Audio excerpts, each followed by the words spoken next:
the longship's prow carved through the mist, 30 warriors hunched behind weathered shields. Grimmir Haraldson stood at the helm, one hand gripping the dragon-head prow as the wind lashed his bearded face. His men watched him with reverence, Jarl of the Frost Wolf clan, undefeated in Holmgang, favored by Odin himself, they said. But the men didn't see what haunted his dreams, the faces of those he'd slain, the emptiness that followed each victory. "Land," Grimmir announced, his voice carrying over the rhythmic splash of oars. The English coast materialized from the fog, a vulnerable stretch of shore backed by woodlands. The Frost Wolf clan had raided here thrice before, always returning with silver and thralls. But this time, Grimmir felt only weariness. Another raid, another slaughter, another hollow triumph to sing about in the mead hall. "Remember," he told his warriors as they prepared to beach the ship, "we raid for wealth, not sport. Kill only those who resist. The Allfather watches our deeds." His second-in-command, Halfdan, spat over the side of the ship.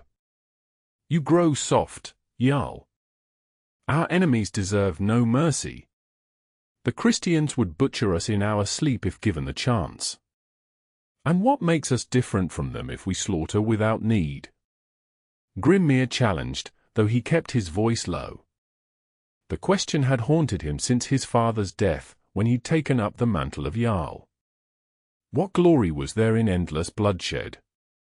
What honor in perpetuating feuds born before his grandfather's time? Yet he knew his duty. The blood price demanded by his ancestors could not be forgotten. The Saxon lord of these lands, Ethelred, had slain Grimmir's father during a truce meeting 15 winters past.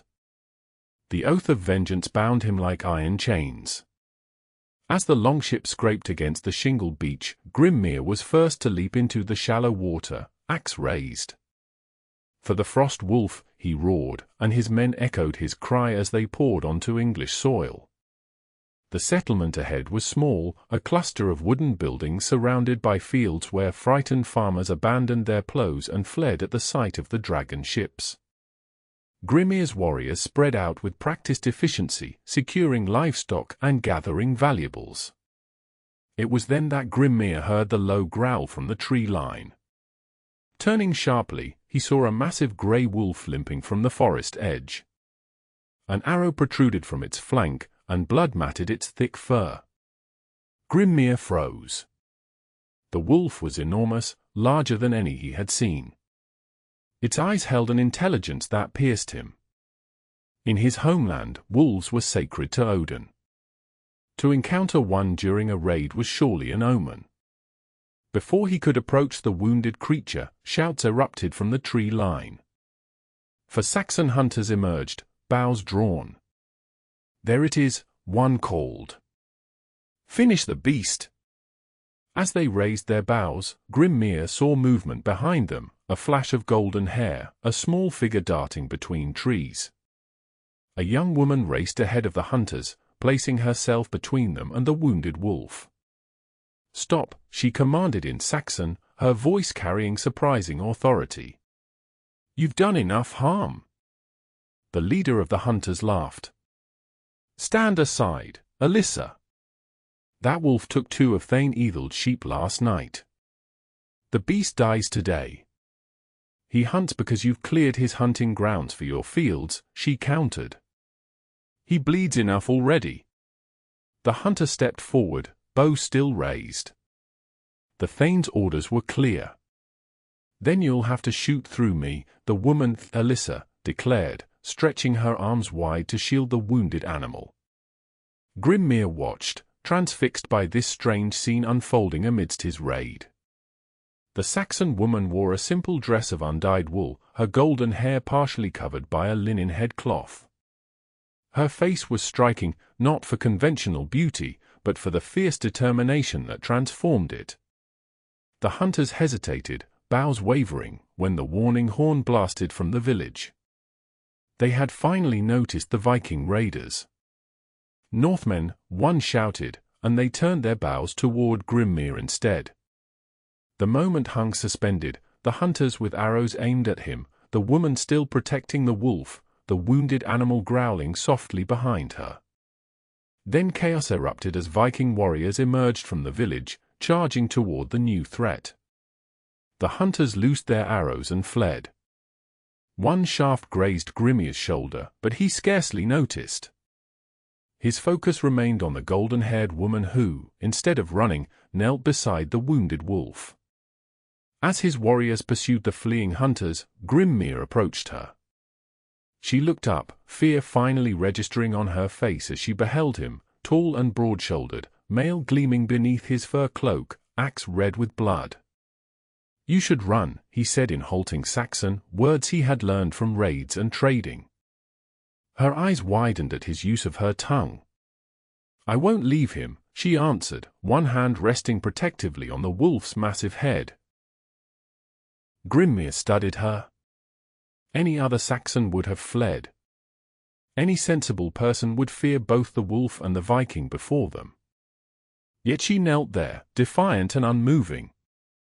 "Wolf is sacred," Grimmir said, struggling with the foreign words. "To Odin."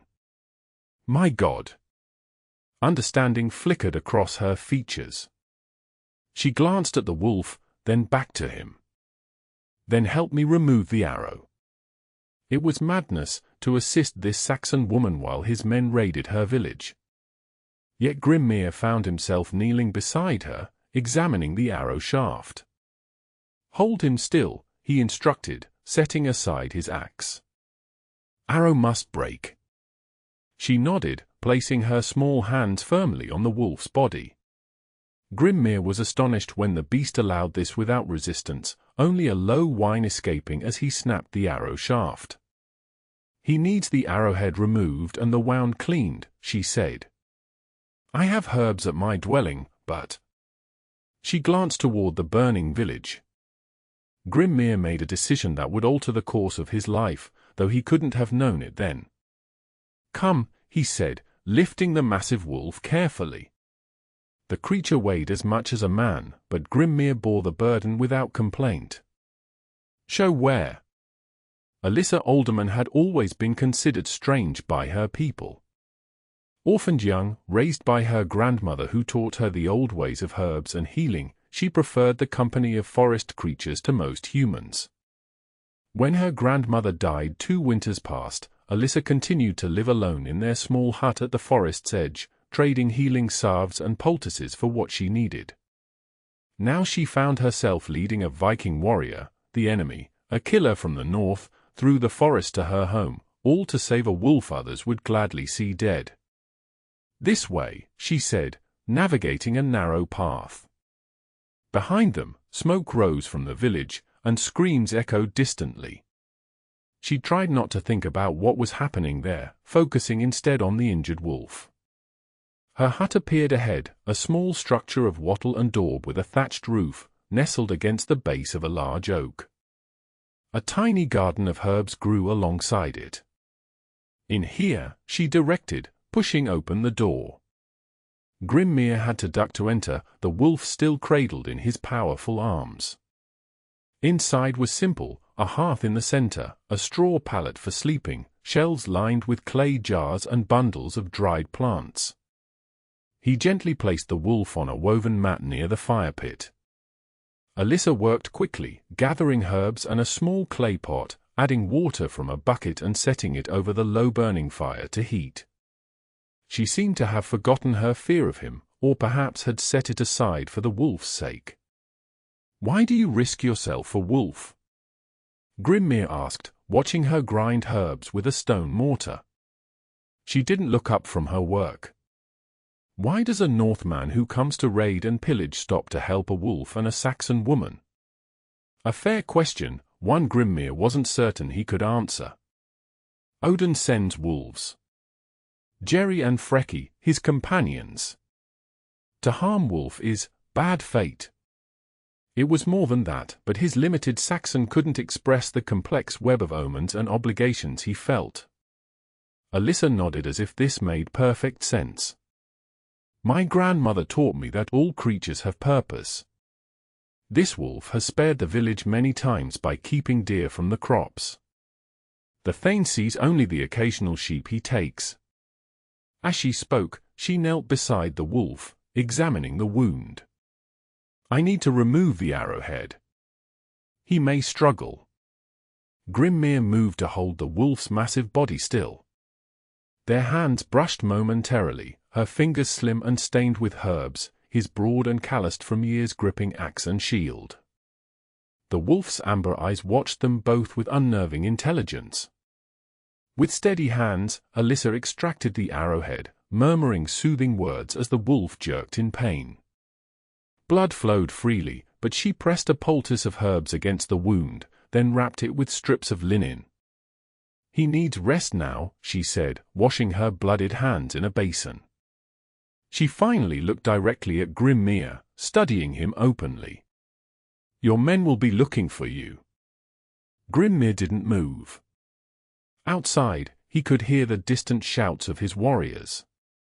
The raid would be concluding soon, livestock gathered, valuables collected, buildings burned. His absence would indeed be noted. "What is your name?" he asked instead. "Alyssa." "And yours, Northman?" "Grimmir Haraldson, Jarl of Frost Wolf clan." A ghost of a smile touched her lips. "Frost Wolf. And here you are, helping a wolf." "Sign from gods," he said seriously. The wolf stirred on its makeshift bed, lifting its massive head to look at Grimmir. Something passed between them, a recognition that transcended the barrier between man and beast. "He should stay here to heal," Alyssa said. "Will your men hunt him?" Grimmir shook his head. "I forbid it." For a moment, they regarded each other in silence. She was unlike any Saxon he had encountered, fearless despite her small stature, connected to the natural world in a way that reminded him of the Vola, the seers of his homeland. A horn sounded in the distance, the signal for the raiders to return to the ships. Grimmir stood reluctantly. "I must go." Alyssa rose as well. "Will you return to burn this hut too?" "No," Grimmir said firmly. "This place, safe."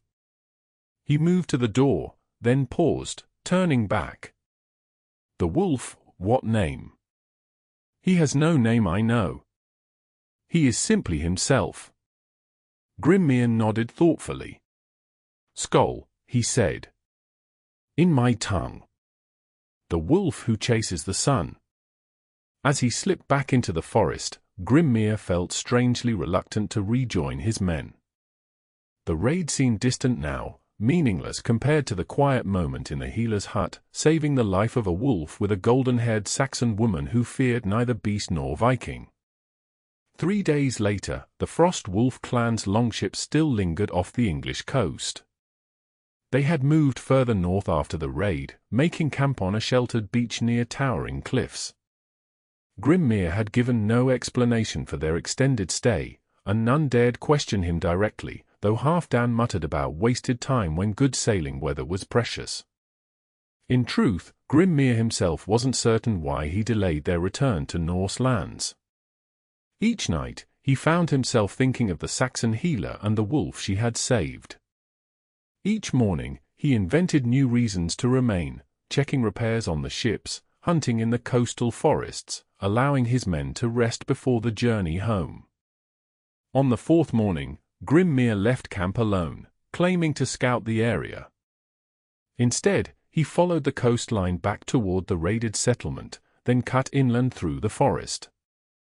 He told himself he merely wished to see if the wolf had survived, to confirm the omen from Odin. But his heart knew a deeper truth. When he reached the small clearing where Alyssa's hut stood, he paused at the forest's edge, watching. The structure appeared undamaged, smoke rising gently from the hole in the thatch roof. Outside, Alyssa knelt in her herb garden, digging in the soil. Beside her, massive and watchful, lay the wolf Grimmir had named Skoll. Its wound was clearly healing, though it still favored that side when it shifted position. As Grimmir watched, the wolf's head suddenly lifted, nose testing the air. It looked directly toward Grimmir's hiding place, ears forward. Alyssa followed the wolf's gaze, shading her eyes against the morning sun. "You can show yourself, Northman," she called. "Skoll has already announced you." Grimmir stepped from the trees, somewhat discomfited that both woman and wolf had sensed him so easily.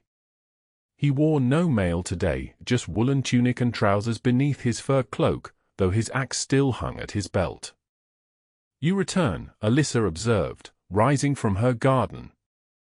Earth stained her hands and knees, and a streak of dirt marked her cheek where she had brushed hair from her face. "To see if Wolf lives," Grimmir said, approaching cautiously. Skoll watched him but made no move to flee or attack. "He grows stronger each day." Alyssa regarded him with open curiosity. "Though I suspect you knew he would survive." Grimmir reached the edge of the garden and stopped, unsure of his welcome. "Your village rebuilds?" he asked, gesturing vaguely in the direction of the settlement. A shadow crossed Alyssa's face. "They bury their dead first. But yes, they will rebuild. Until the next raid." There was no accusation in her voice, merely a statement of the harsh reality they both understood. "Why do you live apart?" Grimmir asked, genuinely curious. In his homeland, survival depended on community. To live alone, especially for a woman, was almost unthinkable. Alyssa knelt again to continue her gardening, though her eyes remained on him. "They fear what they don't understand. My grandmother's knowledge of herbs, our way with animals. They come when they need healing but whisper which behind our backs."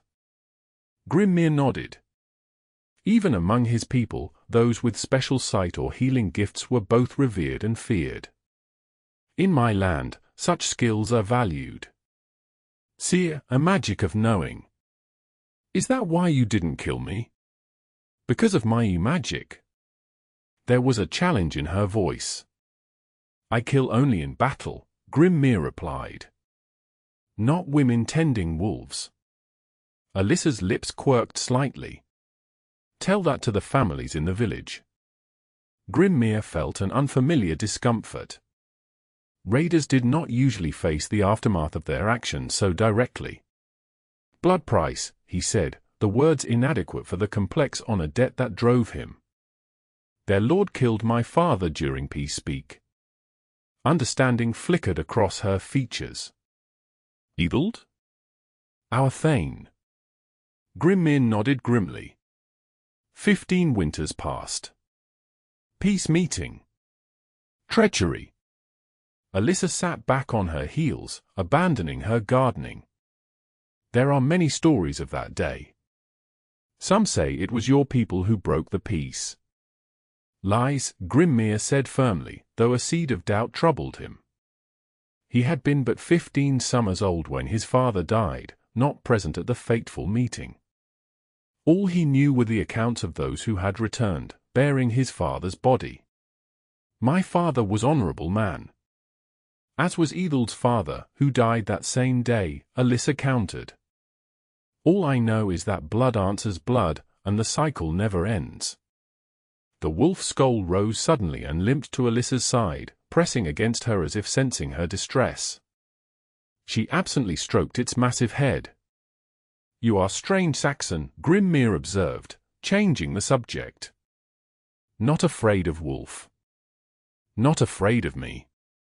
A small smile touched her lips. "Perhaps I should be. But fear does little good in this world except keep you from living."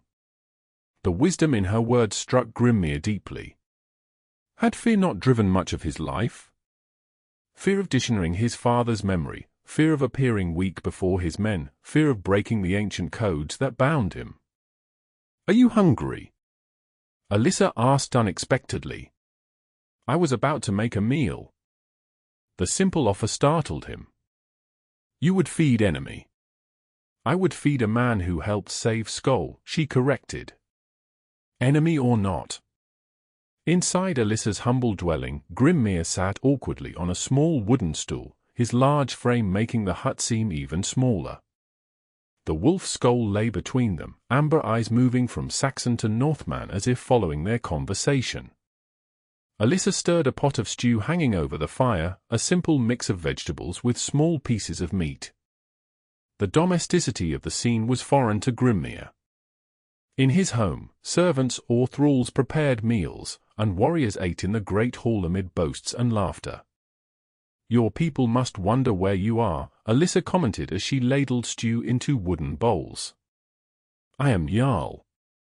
"They do not question," Grimmir replied, though he knew Halfdan and others had indeed begun to question his strange behavior since the raid. And what would they think if they knew their Jarl broke bread with a Saxon? Grimmir accepted the bowl she offered, their fingers brushing briefly. "They would think gods had taken my wits." "Have they?" Her direct gaze unsettled him. "Perhaps," he admitted, surprising himself with his honesty. "Dreams trouble me. Blood of enemies. Glory feels empty." Alyssa sat cross-legged on the dirt floor, her own bowl balanced on her knee. "My grandmother used to say that when the heart grows weary of its path, the gods send a sign to guide it to a new one." "The wolf," Grimmir said, glancing at Skoll. "Or the wolf's savior," she suggested quietly. They ate in companionable silence for a while, the only sounds the crackling of the fire and Skoll's occasional shifting on his bed of straw.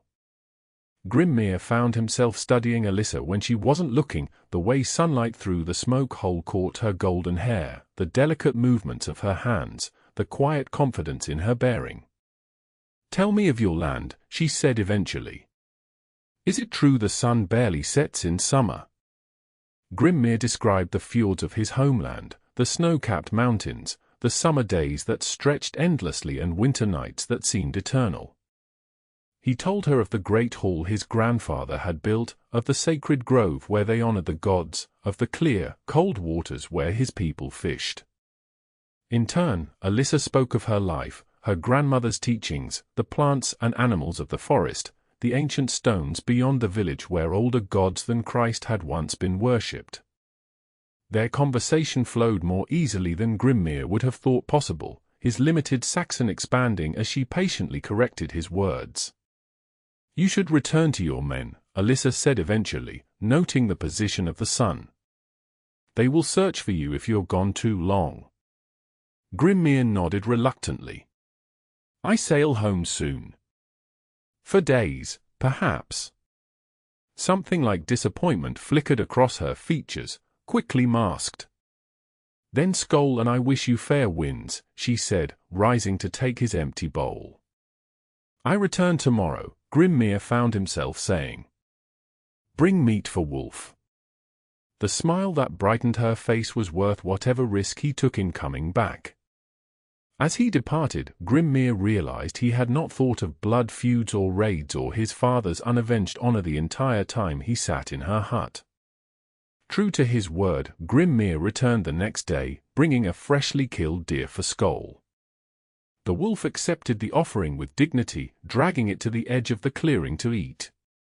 Alyssa showed Grimmir her collection of healing herbs, explaining their properties in a way that reminded him of the healers in his own land.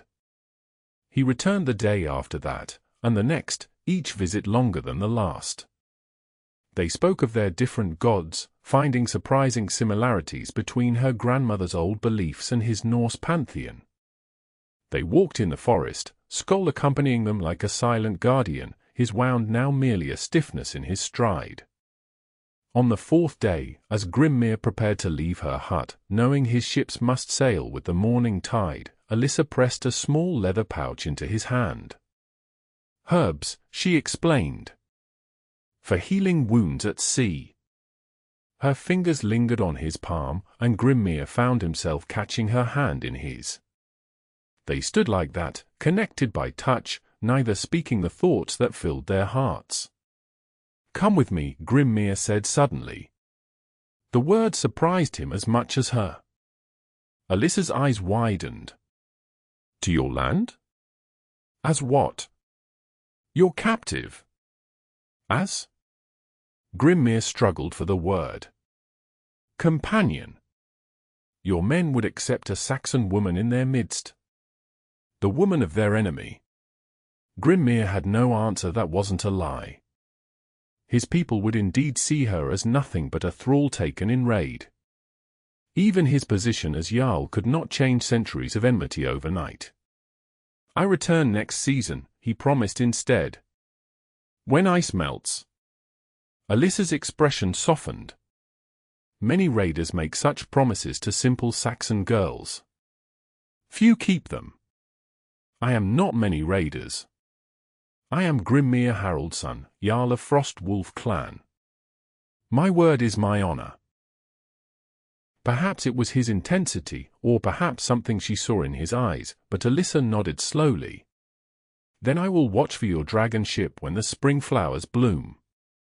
Their farewell was brief, a clasping of hands, a held gaze that spoke what words could not. As Grimmir turned to leave, Skoll appeared from the forest edge, approaching him without fear. The massive wolf looked up at him with those intelligent amber eyes, then pressed his head briefly against Grimmir's hand. He marks you as his own, Alyssa said softly. A rare honor. I return for both, Grimmir promised, his heart strangely full as he departed for the last time. The voyage home was blessed with fair winds, but Grimmir found no joy in it. As the longships cut through northern waters, his thoughts remained in a small forest clearing with a golden-haired healer and a wolf called Skoll. His homecoming should have been triumphant, successful raids brought wealth to his people. Yet as winter descended on the Norse settlement, Grimmir found himself restless and discontent. He fulfilled his duties as Jarl mechanically, settling disputes and leading ritual sacrifices to the gods with none of his former passion. What troubles you, brother? Asked his sister Sigrid one evening as they sat before the hearth in the great hall. You've been like a shadow since returning from England. Grimmir stared into the flames. Do you remember father's death? The blood price he claimed against the Saxon Thane Ethelred. Sigrid's expression darkened. How could I forget? You've dedicated your life to collecting that debt. What if it was wrong? The question had haunted Grimmir through the dark winter nights. What if our father broke the peace first? Sigrid looked around quickly to ensure they weren't overheard. Why do you speak such things? Our father died by Saxon treachery. All know this. All know what returned warriors told us, Grimmir countered. I was not there. Neither were you. This is dangerous talk, brother, Sigrid warned. The clan follows you because you uphold our father's honor. Question that, and you question everything. Perhaps that was exactly what Grimmir needed to do. For 15 years, he had accepted without question that his path was one of vengeance. Now, with spring approaching and thoughts of Alyssa never far from his mind, he found himself examining the foundations of his beliefs. The next day, Grimmir sought out Torsten, the oldest of his father's former warriors. The old man sat mending nets, his gnarled hands still nimble despite his age. Tell me again of my father's death, Grimmir commanded, sitting beside him. Torsten's rheumy eyes narrowed. Why do you ask of this now, Jarl?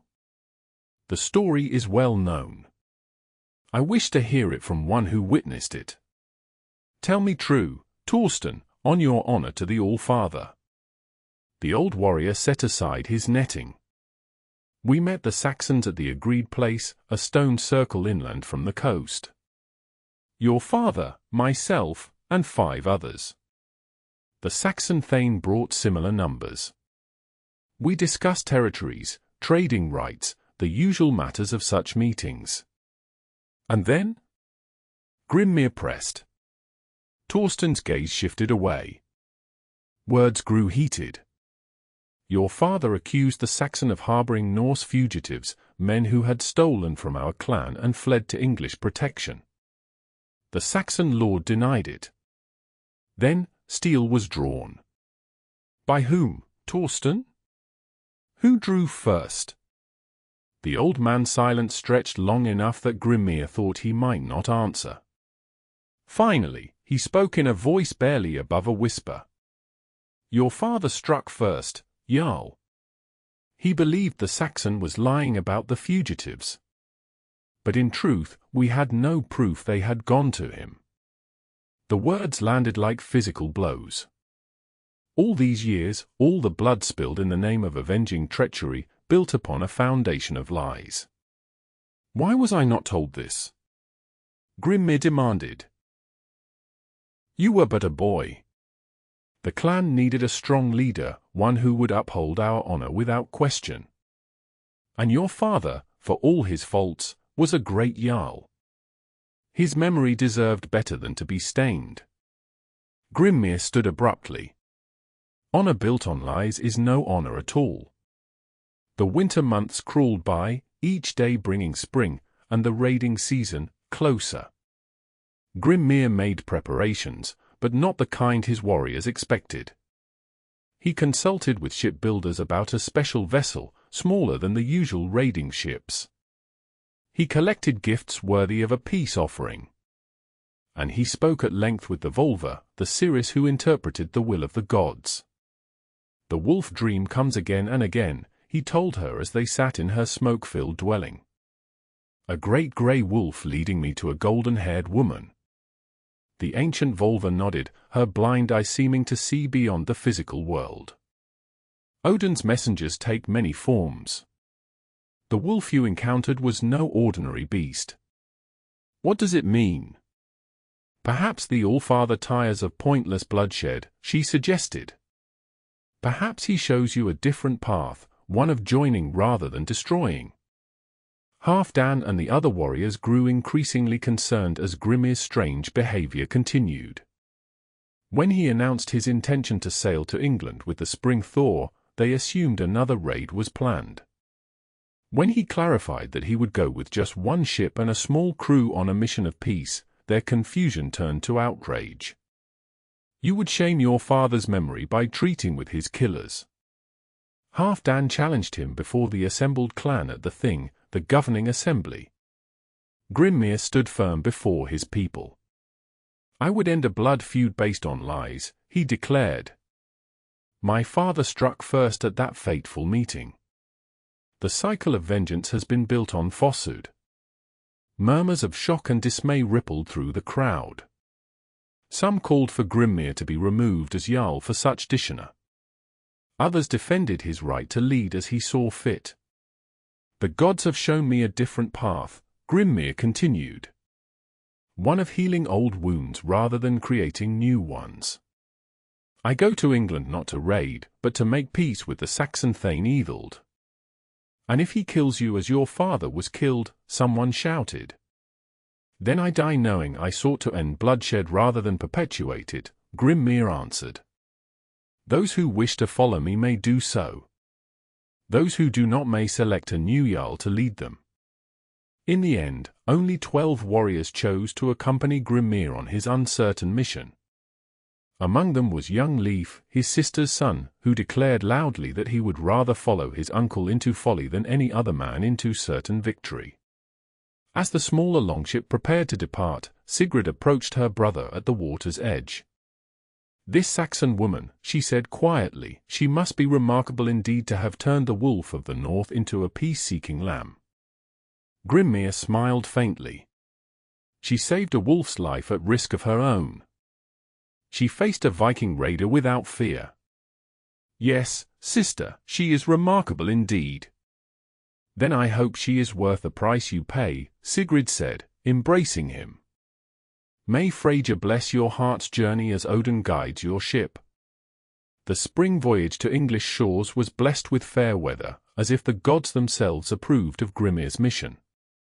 As they approached the familiar coastline, Grimmir felt both trepidation and hope warring in his breast. Would Alyssa have waited through the winter?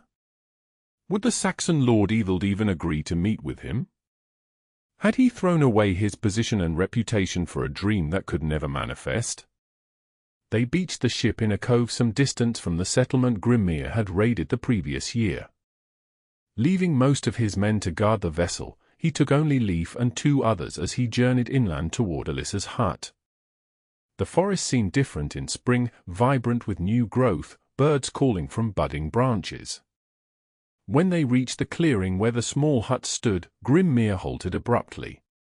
The dwelling appeared abandoned, its door hanging open, no smoke rising from the roof hole. "Wait here," he commanded his men, approaching alone. The hut was indeed empty, though not destroyed. Alyssa's herbs still hung from the rafters, her few possessions still in place. She had not been driven out, then, but had left of her own accord. But where? A low growl from the forest edge answered his unspoken question. There stood Skoll, larger and more magnificent than Grimmir remembered, his winter coat thick and luxurious, his amber eyes regarding the Northman with clear recognition. "Skoll," Grimmir greeted the wolf, dropping to one knee. "Where is she?" As if understanding, the wolf turned and moved back toward the trees, pausing to look over his shoulder at Grimmir. "He wants us to follow," Grimmir told his companions. "The wolf will lead us." Leif looked dubious. "Uncle, you trust this beast to guide us?" "With my life," Grimmir replied without hesitation. "This is Odin's messenger." Skoll led them deeper into the forest, following paths invisible to human eyes. After nearly an hour's journey, they crested a small hill and saw below them the Saxon settlement Grimmir had raided the previous year. It had been rebuilt, new thatch gleaming on repaired roofs. "We cannot go there," Leif warned. "They will kill us on sight." Grimmir was about to agree when he spotted a familiar figure at the village edge, a woman in a simple dress, golden hair catching the sunlight as she gathered something from the field's border. His heart leaped in his chest. "Alyssa," he breathed. Before his companions could stop him, Grimmir strode down the hill toward the village. Skoll loped ahead, reaching Alyssa first. She looked up at the wolf's approach, her face lighting with affection as she stroked his massive head. Then she saw Grimmir approaching, and her hand flew to her mouth in shock or surprise. For a moment, she seemed frozen in place. Then she was running toward him, heedless of who might see. They met at the field's edge, stopping just short of touching, both suddenly uncertain despite the joy evident in their faces. "You came back," Alyssa said, her voice half disbelieving. "I promised," Grimmir replied simply. A shout from the village interrupted their reunion. A group of Saxon men had spotted the Northmen and were approaching rapidly, weapons drawn. Leading them was a stern-faced man of middle years, richly dressed, clearly a man of authority. "Alyssa, get back," the leader called. "These are raiders." "No, my lord," she answered, standing her ground. "This man comes in peace." Grimmir's companions had hurried down the hill to join him, hands on weapon hilts but not drawing them. Skoll positioned himself between the two groups, his posture alert but not aggressive. "Peace," the Saxon lord scoffed. "Northmen know nothing of peace." Grimmir stepped forward, holding his empty hands out. "I am Grimmir Haraldson, Jarl of the Frost Wolf clan. I come to end blood feud, not continue it." The Saxon leader's eyes narrowed in recognition. "Haraldson? The man who has raided my shores for 15 years. "The same," Grimmir acknowledged. "Are you Thane Ethild?" "I am." The Saxon's grip tightened on his sword. "Why should I not kill you where you stand, as your father would have killed mine?" "Because it is time for the bloodshed to end," Grimmir replied. "I know now that my father struck first at that fateful meeting. The vengeance I have sought was built on lies." Murmurs of surprise came from both groups of men. Such an admission from a Viking Jarl was unprecedented. "You admit this?" Ethild asked incredulously. I seek truth, not more blood, Grimmir said. I bring Wergild, payment for those my people have killed. And I ask for peace between our people. Ethild's expression remained suspicious. Why this change of heart, Northman? What trickery is this? It was Alyssa who answered, stepping forward to stand beside Grimmir. No trickery, my lord. The gods themselves have intervened to end this feud. The gods? What gods would unite Saxon and Northman? Skoll chose that moment to move to Grimmir's other side, forming a tableau that struck all who saw it, the Viking Jarl, the Saxon healer, and the great wolf between them. The old gods, Alyssa said with quiet conviction. The ones who ruled this land long before Christ or Odin were worshipped here. They sent this wolf as a sign. Whether it was the strange sight before him, the earnestness in Grimmir's offer, or simply weariness with endless conflict, Ethild slowly lowered his sword. I will hear your offer of peace, he said cautiously. Though I promise nothing. In the Thane's hall that evening, an unprecedented gathering took place. Grimmir and his 3 warriors sat at one side of the long table, Ethild and his advisors at the other. Alyssa had been permitted to attend, though she sat apart, Skoll resting at her feet. The negotiations were tense and difficult. 15 years of raids and counterattacks had left deep wounds on both sides. Grimmir offered substantial Wergild, silver, furs, and crafted goods from his homeland. In return, he asked for trading rights and safe harbor for Norse ships that came in peace. Why should I trust that other Norse ships will honor this agreement? Ethild demanded. Your people are known for raiding, not trading. My word binds my clan, Grimmir replied. Others may still come to raid, but the Frost Wolf clan will come only to trade. And in time, others will see the benefit of peace over war. As the discussions continued into the night, Grimmir found his gaze repeatedly drawn to Alyssa. She had spoken little, but her presence seemed to soften the harsh edges of both parties. When she did offer a suggestion or clarification, both Saxon and Norse listened with respect. Finally, tentative terms were agreed upon. Grimmir would pay Wergild for past raids. Ethild would allow Frost Wolf ships to trade at designated times and places. Neither would attack the other unless first attacked. There is one more condition, Grimmir said as the agreement was concluded. He looked directly at Alyssa. The healer Alyssa Alderman must be free to choose her own path. Ethild frowned. What interest have you in one of our healers? She saved the wolf that brought us together, Grimmir said simply. Her fate is bound with mine. Understanding dawned in the Thane's eyes. You wish to take her back to your lands? A Saxon woman. Only if she wishes to go, Grimmir answered. He had not directly asked Alyssa this question, had not dared to presume her answer. All eyes turned to Alyssa, who had risen to her feet, color high in her cheeks. My lord, she addressed Ethild, I have lived at the edges of this community all my life. My grandmother's ways were tolerated but never embraced. Among the Norse, those with healing gifts are honored, not feared. She glanced at Grimmir, then back to Ethild. I would go willingly, if permitted. The Thane looked troubled. A Saxon woman with a Norse warrior? It is unprecedented. As is our peace agreement, Grimmir pointed out. Perhaps both are signs of a new age. In the end, Ethild agreed, though not without extracting a promise from Grimmir that Alyssa would be treated with honor and respect, not as a thrall or concubine. The formalities concluded with ritual oaths sworn by both leaders, binding them to peace. As the gathering dispersed, Grimmir finally found a moment alone with Alyssa in the courtyard outside the hall. Skoll lay nearby, seemingly content to watch the stars above.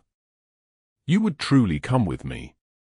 Grimmir asked, scarcely believing that his heart's deepest wish might be granted.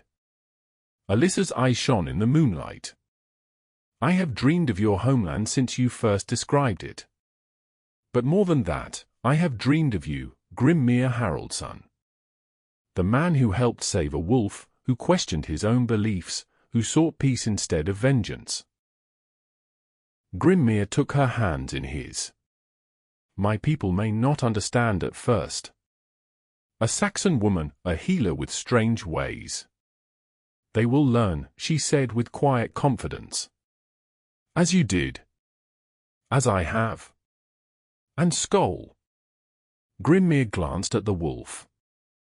Alyssa smiled. He goes where I go. We are bound, the three of us. The wolf, the healer, and the Viking chief who found his heart. Under the witness of stars and a watchful wolf, Grimmir drew Alyssa into his embrace. Their kiss was a promise more binding than any formal oath, a joining of worlds long divided, a healing of wounds thought eternal. 3 days later, Grimmir's ship departed English shores with precious new cargo, not plundered silver or captured thralls, but a willing Saxon healer, a massive grey wolf, and the seed of a peace that would change both their worlds. The wedding took place at midsummer, when the Norse nights were bathed in golden twilight that never fully darkened. In the sacred grove outside the settlement, Grimmir waited as Alyssa approached, led by Sigrid, who had taken the Saxon woman under her protection from the moment they arrived. Alyssa wore a dress of deep blue, adorned with amber beads that matched her eyes. Her golden hair was braided in the Norse style but crowned with flowers in the Saxon tradition. Around her neck hung Grimmir's gift, a silver pendant shaped like a wolf's head with tiny amber eyes. The ceremony combined elements of both their traditions, honoring both the Norse gods and the older powers Alyssa's grandmother had taught her to revere.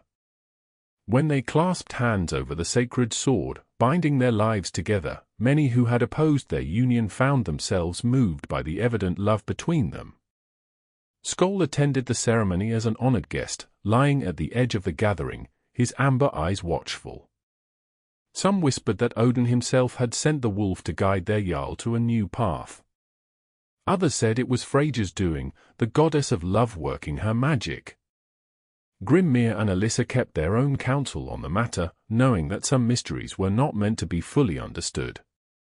As the celebration feast continued into the endless summer evening, Grimmir led his bride away from the crowds to a quiet spot overlooking the fjord.